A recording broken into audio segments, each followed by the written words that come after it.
दोस्तों नमस्कार। आप देख रहे हैं ज्ञानी राजकुमार।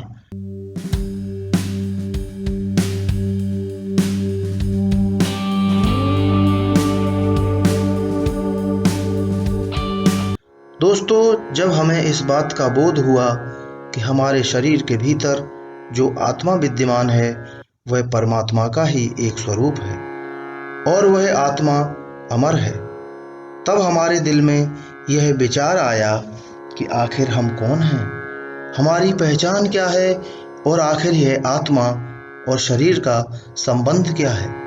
क्या वास्तव में कोई ऐसी चीज भी है संसार में जो अमर है? तब मैंने इन सभी सवालों के जवाब प्राप्त करने के लिए श्रीमद् भगवत गीता का अध्ययन किया। दोस्तों, आज हम आप लोगों के साथ वही गीता का ज्ञान साझा कर रहे हैं जो स्वयं के द्वारा अध्ययन किया हुआ है। इसलिए आप लोगों से निवेदन है कि वीडियो को बीच में ना छोड़ें और स्किप कर करके ना देखें, क्योंकि इतना महत्वपूर्ण ज्ञान आपको दूसरी जगह प्राप्त नहीं होगा। साथ ही अगर आपने हमारे चैनल को सब्सक्राइब नहीं किया है तो सब्सक्राइब करें और बेल आइकॉन पर क्लिक करना न भूलें। दोस्तों, आपने कई बार गीता को पढ़ा होगा, कई बार संतों के मुख से सुना होगा, परंतु हम आज आपका परिचय गीता के विशेष ज्ञान से करवाएंगे, जिससे आप सभी लोग गीता को सरलता से समझ सकें और अपने जीवन में उस ज्ञान का अनुसरण करके लाभान्वित हो सकें। आखिर इस गीता में ऐसा क्या विशेष है जिसके कारण यह ग्रंथ इतना विशेष, ख्यातिप्रद और आदरणीय है?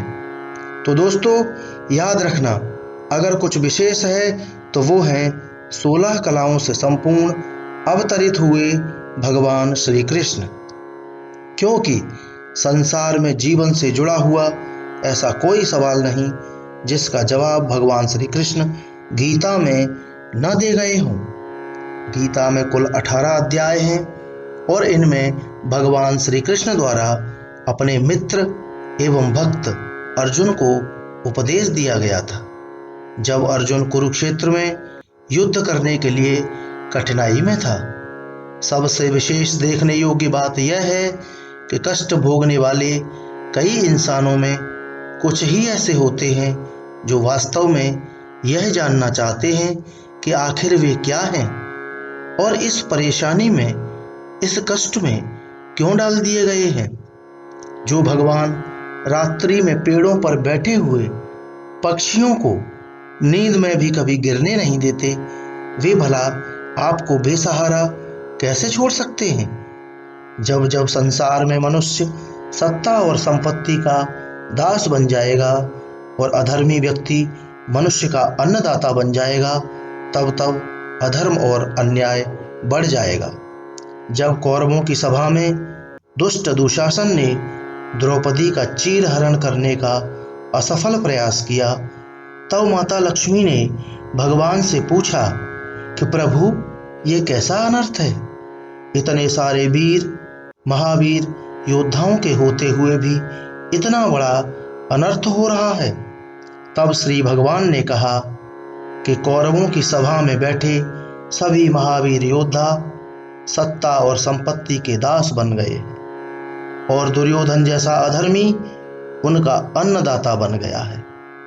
और भला उपस्थित योद्धा अपने अन्नदाता का विरोध कैसे करेंगे?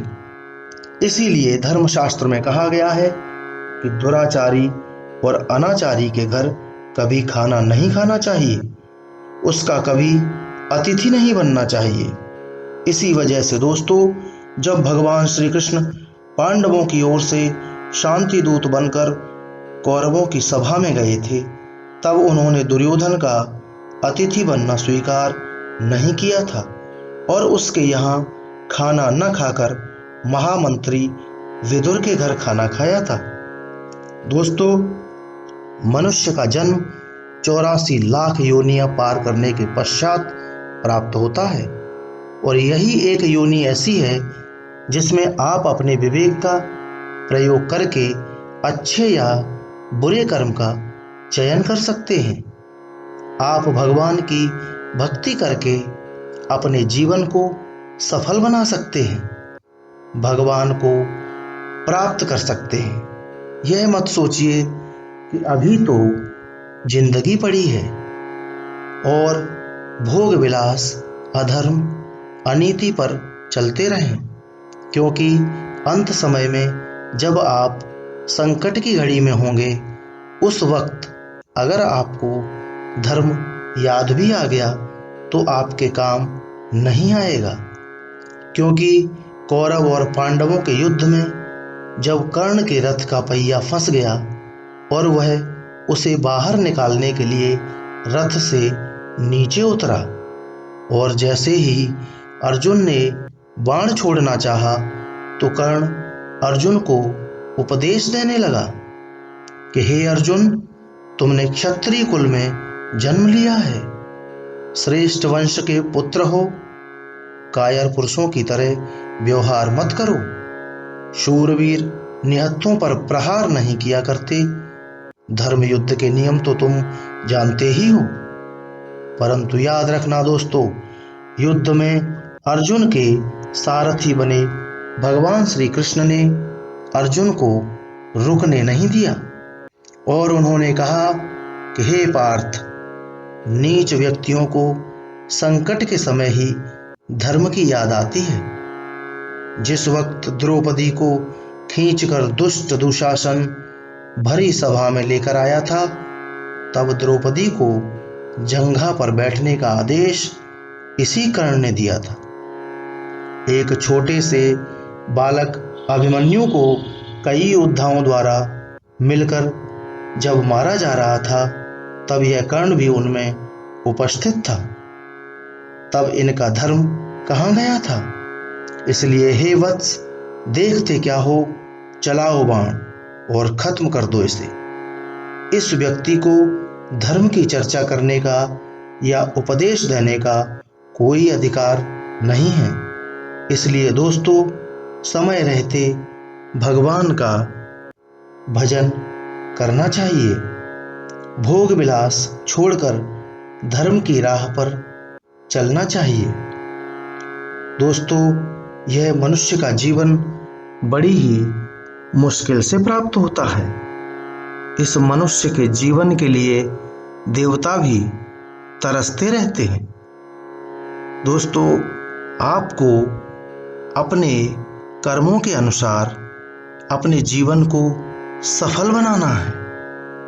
दोस्तों, एक बार जब अर्जुन ने भगवान श्री कृष्ण से कहा अपने सभी भाइयों की उपस्थिति में कि हम लोग तो यह युद्ध जीत ही जाएंगे, क्योंकि श्री कृष्ण हमारे साथ हैं, तो भगवान श्री कृष्ण ने अर्जुन से कहा कि पार्थ, मैं किसी के साथ नहीं हूं, मैं किसी के शिविर में नहीं रहता, मैं केवल उसी के साथ रहता हूं, उसी के शिविर में रहता हूं जिसके शिविर में धर्म रहता है। तो दोस्तों, याद रखना, अगर आप धर्म की राह पर हैं, अगर आप धर्म की राह पर आगे बढ़ते हैं, तो धर्म आपकी रक्षा करता है। आपने सुना होगा, धर्मो रक्षति रक्षितः। दोस्तों, अगर धर्म आपके साथ है, आप धर्म की राह पर हैं, तो आपको किसी से डरने की आवश्यकता नहीं है। धर्म स्वयं ही आपकी रक्षा करेगा। इसलिए दोस्तों, मैं आपको यह राय देना चाहूँगा, यह सुझाव देना चाहूँगा कि धर्म की राह पर चलो, जिससे अंतिम समय में भी धर्म आपकी रक्षा करता रहे। जय श्री कृष्ण।